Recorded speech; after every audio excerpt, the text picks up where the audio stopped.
Okay, so today we are going to look at in continuation of rendering of surfaces, how do we shade polygonal surfaces, right. So, last time we basically looked at the illumination model, where the intensity which is computed at a point on a surface has primarily three components to be computed. One is the ambient reflection, the diffuse reflection, and the specular reflection, right. And each of these components are basically computed. For instance, diffuse reflection is computed using Lambert's law, where the intensity, the reflected intensity is proportional to the angle of the normal vector and the light vector. And then we also have a diffuse coefficient, which is Kd, which captures the material properties of the surface, right. And similarly for specular component in fact captures the shininess or the highlights on the surface, right. So, for that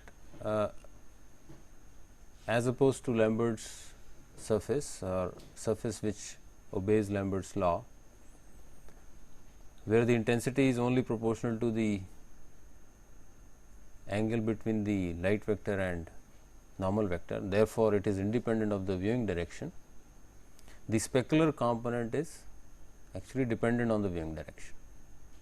So, that is where the role of the viewing vector comes, and then there is a reflected vector of the light, right. So, using these two vectors we can compute the specular component of the illumination. And in fact, we also looked at how do we compute the reflected vector in terms of L and N, right. And there is also this specular coefficient, right, which again captures in some sense the material property on which the specular component is computed. This n is, the exponent n is an indicator of the concentration of the intensity or the shininess which we are computing, right.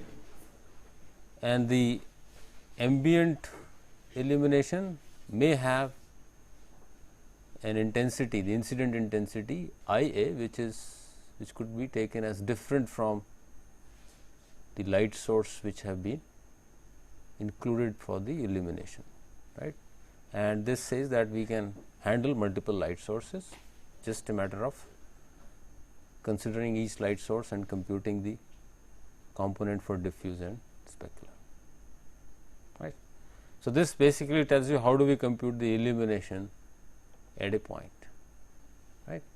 Now, as we have been saying that most of the time the surfaces are modeled using collection of polygons, right, for various reasons. One of the reason is that the shading calculation or the illumination calculation which is used for polygons is hardware supported, right. So, you have faster way to compute the shade. So, today we are going to look at the models which permit us to do shading for polygonal surfaces, right. So, what are we saying here? We are saying first of all how do we shade polygons, right. So, shading is nothing but a process of applying the illumination model which we have looked at to surface points. That is what in general shading is, right. And when we model the surface as a polygon, which is nothing but some sort of an approximation to the 3D shape of the surface, then we are basically referring to polygon shading, right. So, there are basically three approaches which are used for shading polygons. One is flat shading, then groove shading, and Phong shading.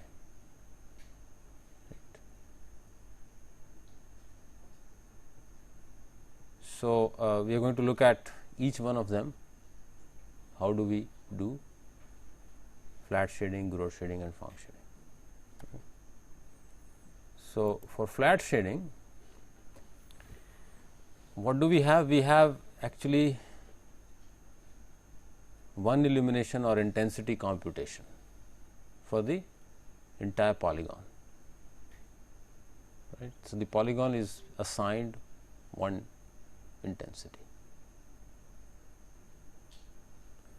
right. So, that is where we have a constant shading for the polygon. So, that is why sometimes flat shading is also called as constant shading, right.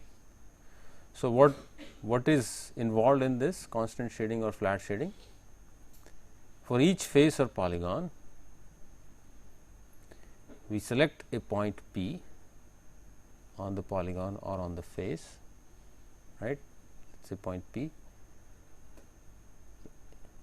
In many cases, we consider this point P to be, let us say, the centroid of the points or the vertices of the polygon, right. So, this is one point on the face. Then we find out or compute normal to the face, right. So, finding out normal to the face is easy, we have seen it earlier.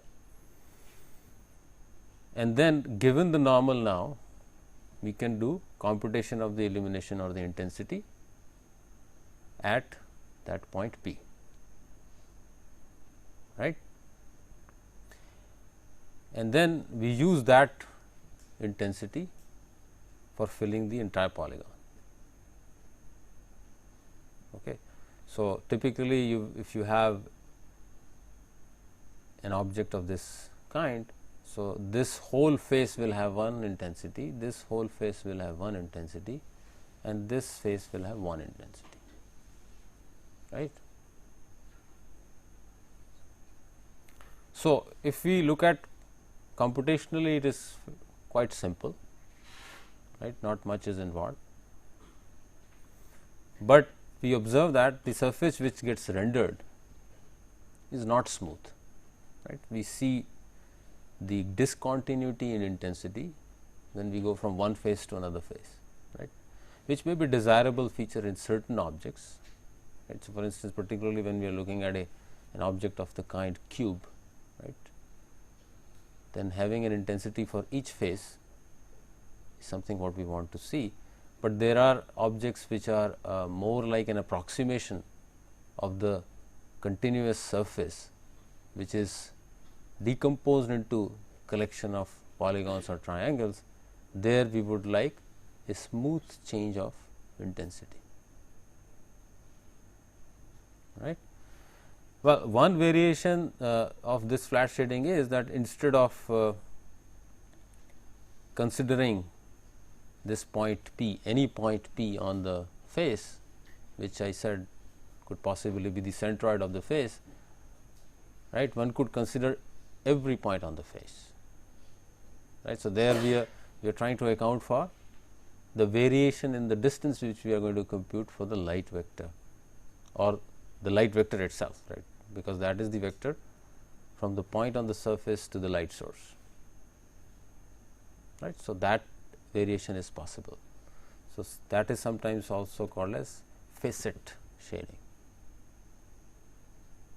right, but the normal is the same.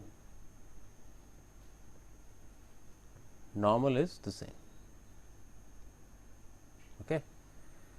Now, so just to give you an example here, so this is again the famous Utah teapot, right, made up of Bezier patches.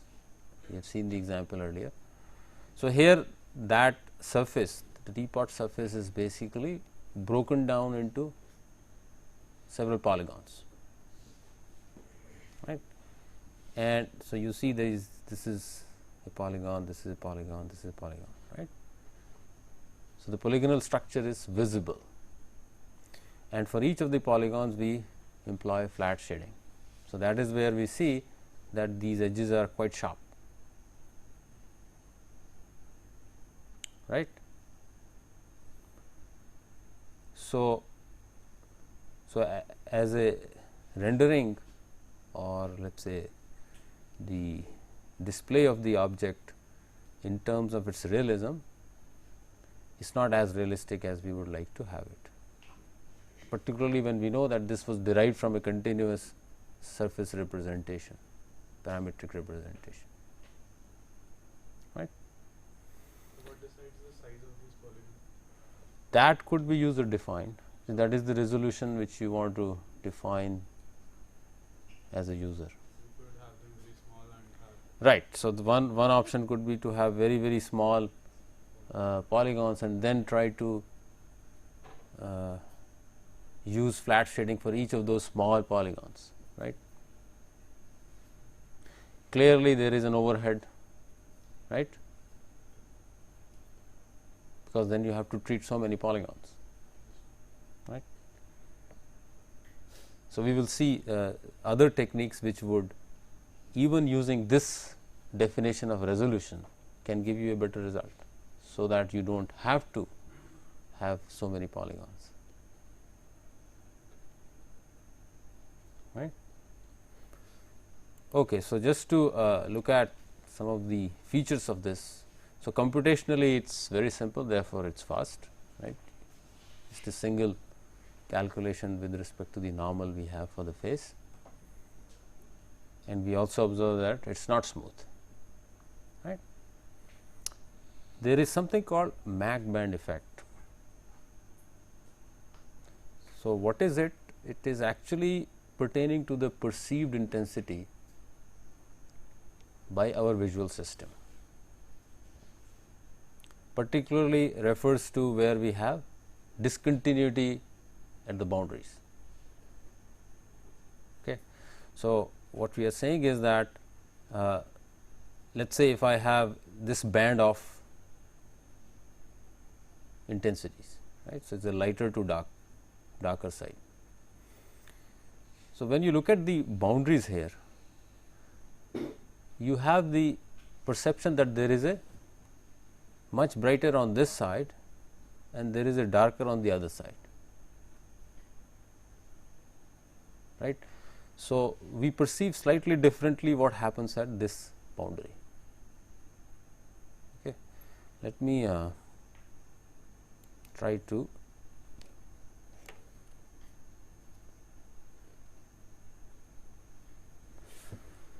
So, what I am trying to say here is that let us say if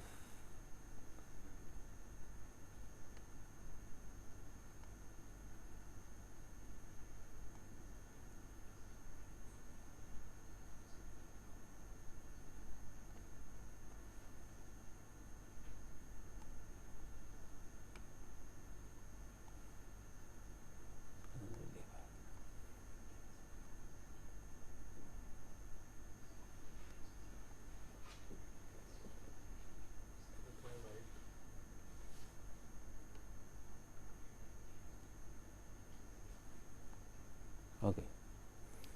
So, let us say, so I try to plot the step function we have for these intensities, right. So, what happens is the perception at these boundaries, for instance here it is actually like this and here it is like this. Okay. So, what you see here, right, this looks as if this particular point had lower intensity than this band, and this point or point in the vicinity of this border have higher intensity. Therefore, these boundaries are perceived to have this, let us say, artificial brighter spots and darker spots, and this is due to the perceived intensity from our visual system. Okay. So, clearly when we are talking about the flat shading, right. Flat shading is a shading where we have discontinuity at the boundaries, right. So, the Mach band effect is in some sense pronounced, right. So, if we try to have smoother boundaries, this is going to be reduced, right. So what the previous figure, what this figure only, what does it refer in this figure? Right. For example, you are saying that when there is a change of intensity, that just corresponds to say one line. How can there be different intensities at that very point? You are showing a dip and a rise Right. at one particular point or a line on the polygon. No, no. What I am trying to show here is that, see, if this is the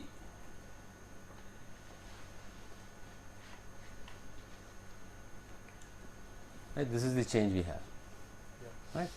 So, here and here, these are the places the perceived intensity is different from these. See, this is the actual intensity. Because of the difference between this and this, I see that just in the vicinity of this, I see a dip here. This is a visual perception. And let's look in the figure that we have Here. planned. See here, for instance, what I will see is that maybe here, this is a better example. You see a slightly dip in this, or on the other side, lighter side, Lighter. right. So, that boundary has a different perception of intensity, right. So, here I see a little slightly darker, on this side I see a slightly lighter Band that it belongs that it belongs to. So, you see that. So, that is completely visual effect, right. It is a perception, it is not the actual thing. But if we are using, say, the flat shade, then this effect is going to be pronounced, right. So,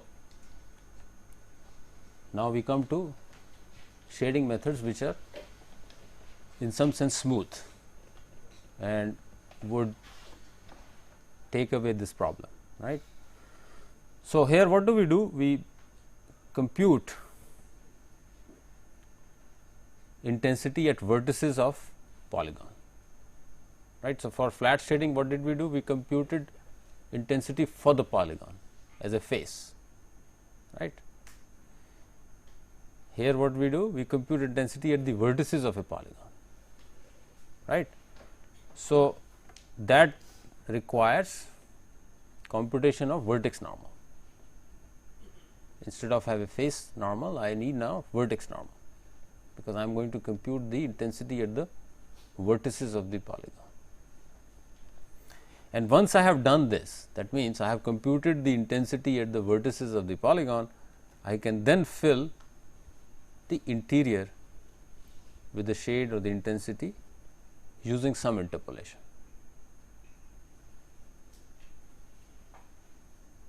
Right. Okay, so let me try to elaborate on. So, first of all, we are talking about computation of vertex normal. Right? That is one essential component. So, let us say we are given this polygonal structure and we know how to compute the normal for the face or the polygon, right. Then the question comes, can I compute the normal at a vertex given the normal of these faces,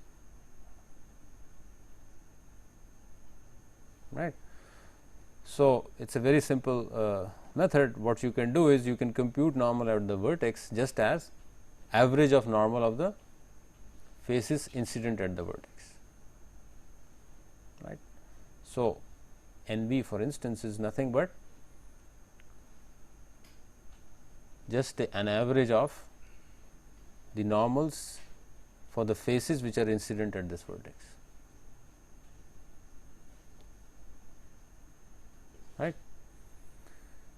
Now, in fact, this is the situation when I have the definition of the surface as collection of polygons or faces. I could very well have the definition of the surface in a form where I can explicitly or analytically compute the normal at that point just by the definition. So, that could be another way of computing the normal, right. So, if I already have the definition of the normal at a point for the surface, then I would rather use that, because that is more accurate, right. Okay, so, this is what I basically mean if you're looking back the example of the teapot.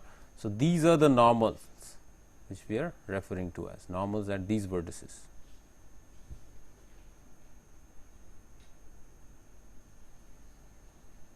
Right. So, once these normals are available, once these normals have been computed, then I can do this interpolation. And what do I mean by interpolation is basically, so what we are saying that now that I can compute the normal at each vertex of the polygon, I can apply the illumination model to compute the intensity at these points, right. This is let us say 0.1, 0.2, 0.3 and 0.4. So, I can compute I1, I2, I3 and I4 for these points,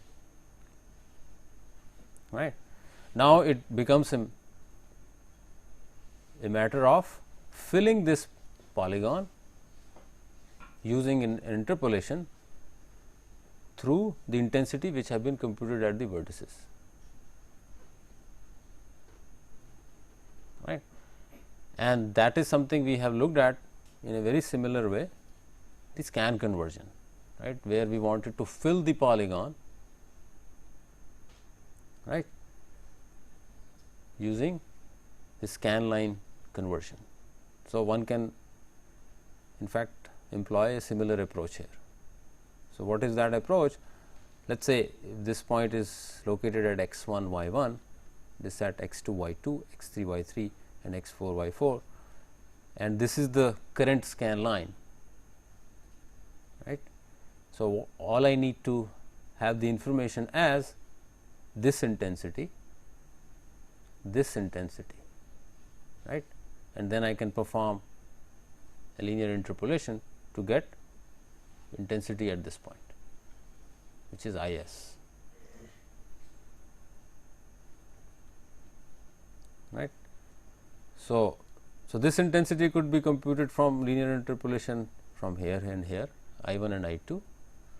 I b can be computed using linear interpolation of I 1 and I 4, right, and I s can be computed using linear interpolation of I a and I b. So, yeah. So, would I s not be different if you use a different scan line? If I use a different scan line, what do you mean by different scan line? See, I basically my concern is that the pixels which are intercepted here, that is what I need to render, right. So, if I have a different scan line, then I am talking about different pixels. So, let us say you had a scan line which is vertical, right, and you want to scan.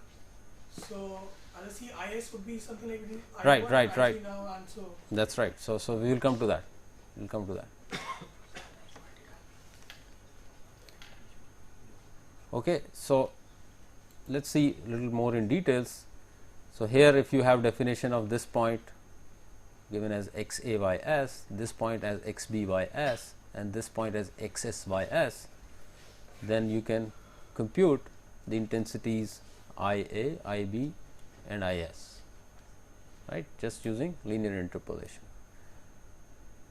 right. So, here in fact the the parameter, let us say if I have the horizontal axis as x and the vertical axis as y, right, then my interpolation parameter t kind, right, can be just y, right. Although strictly speaking this could be the distance along this edge, but I can very well use y, right, using similar triangles, right. So basically I can compute the intensity at the point x s y s given by I s, which is nothing but 2 pass linear interpolation. One is to get these intensities and another one is to get this, right.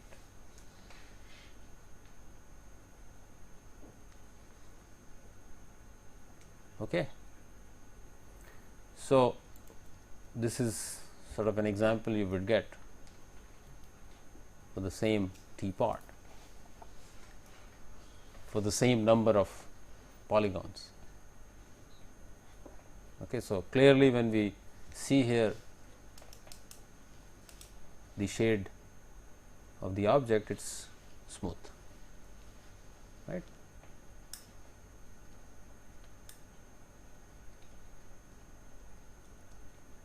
Now, is there a problem with this Gouraud shading? Any limitation which you think?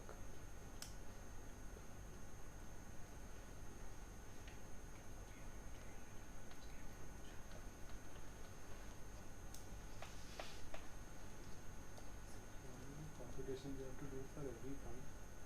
Yeah, we have to do computation for every point on the polygon. This is just the rasterization of the polygon.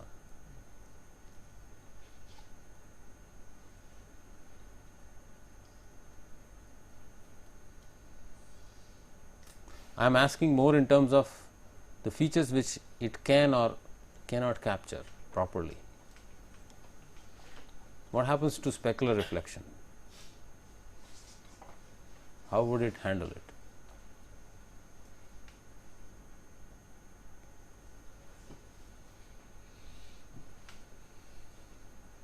Do you see any problem or no problem?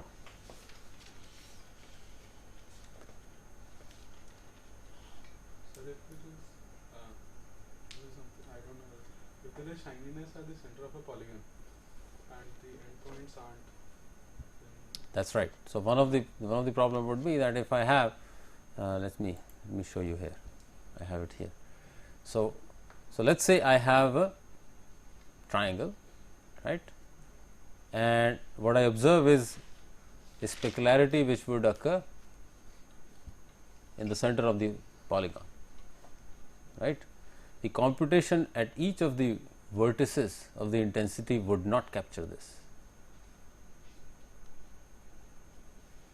right.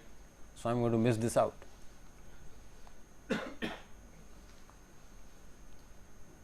You see it or not? So, the rendering of this polygon would not have any specular component, whereas it should have. Similarly, if I have, let us say, different specularity for vertices, right. So, here there is a large specular component, right, and these are, let us say, small specular components. So, the intensity which is computed here, the aggregated intensity which has a large specular component, would get spreaded over because of the interpolation, right. So, I may not have that concentration effect of the shininess, which was perhaps to have only at the neighborhood of the vertex, small neighborhood of the vertex, right. So, the specular reflections or the highlights are not properly handled, right. Even the mag band effect which we had looked at, well, the the defect is perceived less compared to the flat shade, but it is still perceived.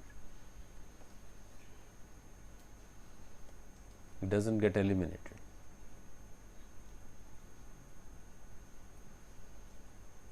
Okay. So, in order to overcome this limitation, where we can handle specular reflections properly,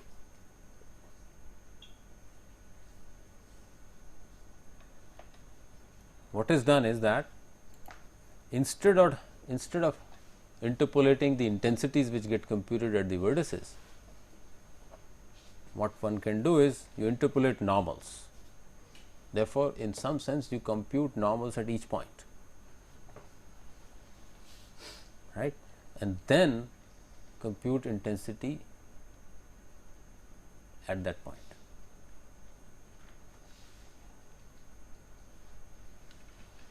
Right. So, that is what is called as Phong shading. So, should not be confused with the Phong illumination model which we have looked at. So, Phong shading is basically a polygon shading model, right, which is different from Phong illumination model. So, what are we saying here? We are saying simply that in the same setup which we had looked at for growth shading, that we have normals at each of these points, right. In a similar manner as we did for growth shading, for each scan line we compute or we interpolate the normals to get NA and NB, and then again we do a second pass of interpolation to get the normal at this point, which is NS, right. And then we compute illumination using this normal at this point.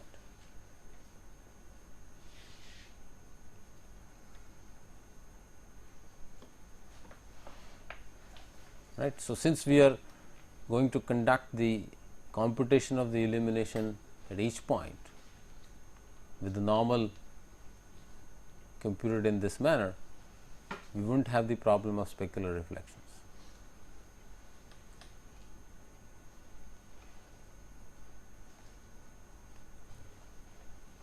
Right. So, just to give you a little more features of these Phong shading. So, one thing is that it is more accurate, dealing with specular component, and the Mach band effect also turns out to be reduced, right. And it, in some sense, when we are doing this interpolation of normal, what are we trying to achieve is some sort of an approximation of the shape. See, normal is a shape indicator, right. So, when I am computing the normal at each point, in some sense I am approximating the shape, right. So, let us say if I have an original surface of this kind, which is decomposed into polygons. Let us say this is one polygon, this is another polygon, and this is another polygon, right. And this is the normal at this point, N2 is the normal at this point. So, these intermediate normals which I am computing using interpolation are in some sense capturing the shape of the original surface, right. So, computation of normal at each point in some sense a representation of the surface which I have, right. Though it is just an approximation, but at least it is an approximation of the surface, right. So, well, one of the disadvantage of Phong shading is clearly the computational effort, because you have to compute normal at each point and then compute illumination at each point, right. So, the computation involved is more there.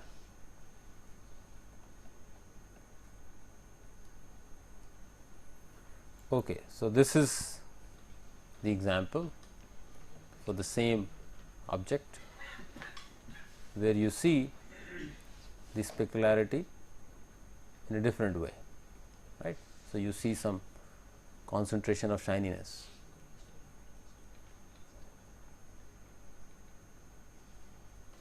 Which in the case of growth shading gets spreaded around, right. Just to give you a little more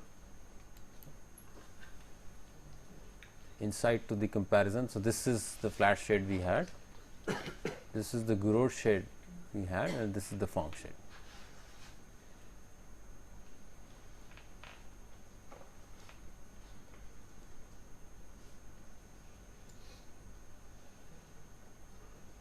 Right.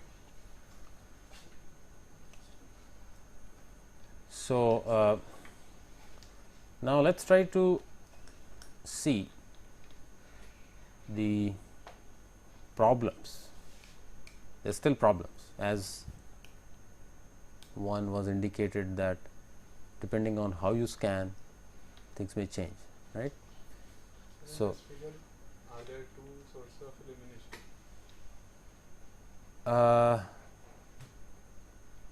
There are two light sources apparently. Sir, why didn't the middle model, the rod model, capture two light sources? Because the polygon size seems to be smaller than what the distance between the points of specular effect are. So it should have in some way captured it. No, see, again what you are saying is that if you keep dividing the object into finer and finer and finer polygons, right, Yeah, then eventually you will capture the components, because the intensity computed for the polygon, right, will, or let us say the intensity computed at each of those vertices would in some sense very similar, right. So, within that there will not be any variation, which would be different from what you compute, let us say, a specular component at each of the vertices, right. But that is what we are trying to in some sense avoid. We do not want to have that finer tessellation or decomposition of the object. We still want to have, you know, with the polygonal representation, which is in some sense we can handle computationally. Suppose there is a bent-in surface, then even in the third model, you will have the polygon covering the complete bent-in surface, and that way it won't be a representation of the actual surface. Right. So, let us try to investigate what are the problems. That is what I am coming at. There are still some problems, right. It is not the solution for every situation. Okay. So, now one of the problem is, and this is particularly pertaining to the fact that we are using interpolation. So, it is an interpolated shading, right. The fact that it is an interpolated shading, there are some inherent problems, right. Well, one of the problem, which is of course independent of anything we have, is the fact that we are using polygonal representation of the object, the silhouette, which are the edges at the boundaries when we see are always visible, right. No matter what kind of shading you do for the interior part of the object, this boundary is visible. Therefore, it does indicate that the object is polygonal, right. For instance, if I have a polygonal representation of a very coarse polygonal representation of a spherical object, then this is what I would see, and this shows that this is a polygonal representation, right. Sharp changes, right. And in fact, if you see it carefully here, these are the boundaries, and that is where you see still the Mach band effect, right, at these boundaries. Now, if I increase the number of polygons to be used, well, I get better results, right. So, if I change the resolution of the polygons, I have more and more number of polygons, the object looks smoother, right. So, there is also an effect of what resolution I choose to be able to have the object look smooth and realistic, right. Now, the other thing is that when I am using interpolated shading, right. So, we are actually doing an interpolation like a scan conversion, right, in the screen space or the raster space, right, in order to decide the shade of the pixel. And what we are trying to do interpolation on, let us say particularly Phong shading, is the entities which are defined in word space, normals, right. They are the vectors defined in word, right. Now, what is happening is that I use linear interpolation, right, and I am performing this linear interpolation on the screen space, right, with an intention that I do this linear interpolation in the entities of my word. Right. So, when I am using, let us say, the interscan distance, equal interscan distance, right, due to the perspective transformation or the distortion, what I am actually doing is something like this.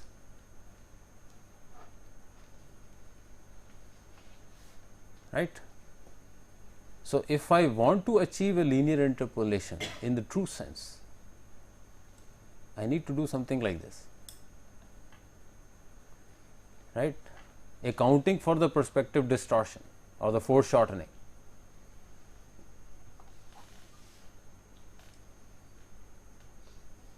Right. So, in other words, let us say if I have this as my horizontal axis as x and the vertical axis y, right, the equal change in y may not necessarily lead to the equal change in z, which is coming after the projection, right. There may be sharp change in the z, right. So, this is inherent due to the fact that I am performing an interpolation in one space of the entities which are defined in another space, right, and there is a nonlinear transformation, perspective transformation from this space to this space.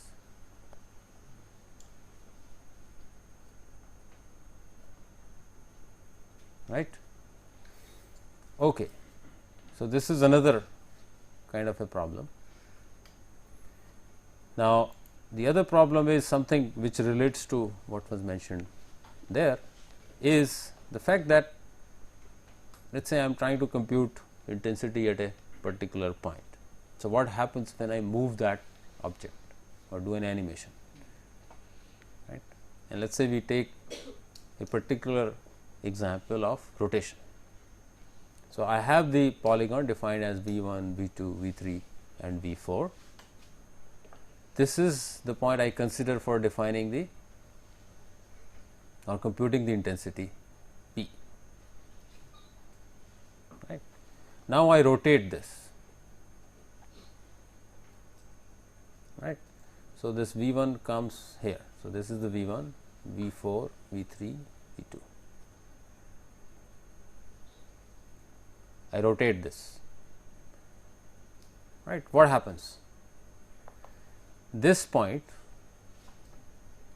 P, which is the same point here,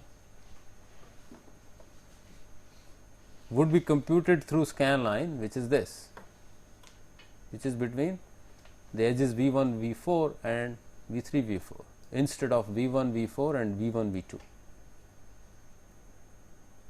That would give a different illumination or the intensity which is computed. But it may be correct. The light source is static. We are rotating the object. All the vertices have now different illumination, and we would have No, it's not guaranteed that it will be the same, because what are you doing? You are computing. Remember, we are computing the intensity at these vertices. I am saying we don't require it to be the same.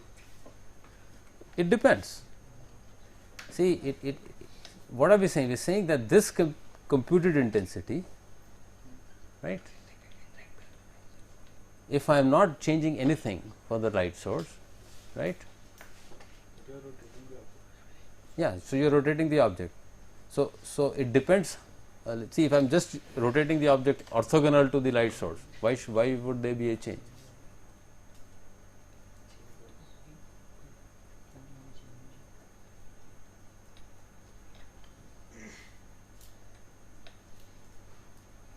Right. So unless I am changing, let's say, with respect to the light source, right? If I am moving away from the light source, and then I may want the intensity which is computed for the point to be different, then it's a different case. But here what we are saying is we are actually using the intensity computation for these vertices. Everything else is ignored, right? Then at the end I should have this intensity will be the same, right? So just because of the fact that I am using this interpolation between the edges of the polygon, this will turn out to be different.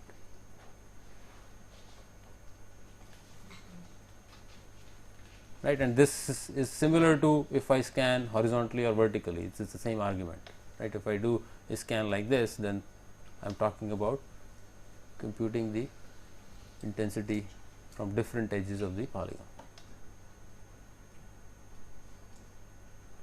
right? So can we resolve this?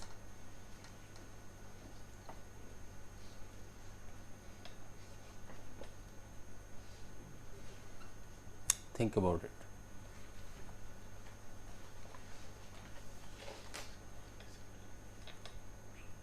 Okay, so clearly there are problems, right? And but anyway, we live with that.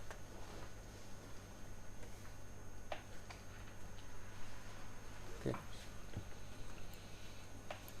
So the other thing is that, again, there's an interesting observation is, so at one instance we are saying that these normals are trying to capture the shape of the object, right? So let's say I am doing this computation of the vertex normal, where I am giving the face normal. So this is face normal, this is face normal. So these green ones are face normals. Now what I do, so this is the kind of surface I have. It's like a valley here and then again a ridge there. When I compute the vertex normals at this point and this point and this point, what you observe is that they turn out to be the same direction, right? Which is an indication to the fact that this surface is flat, and which is not the case. When you do the computation of the intensity, what you will observe is this whole thing is rendered in a flat manner, right? Because this normal is this is another normal, they are all the same.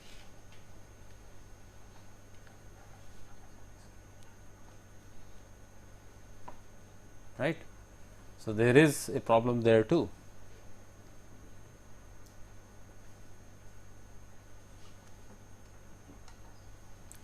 You can resolve this also in some ways. Let's say if you try to compute the normals only in the neighborhood, or so there is some kind of a strip or this band you define at the border, right? That may take care.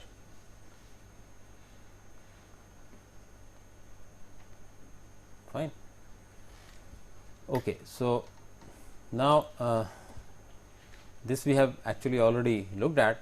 If you look at from the point of view of how the computation is defined in the pipeline, in the graphics pipeline, what we have is that the illumination computation is done much earlier, right after the modeling transformation, right, whereas the shading is done towards the end, that is when we do the rasterization or the scan conversion, right. So, this is how these computations are located with respect to the rendering pipeline, right. So, maybe we stop here, and next time we will talk about one of the techniques of rendering. We will actually start on ray tracing, right, which does many of such effects for the various objects, right. Thank you.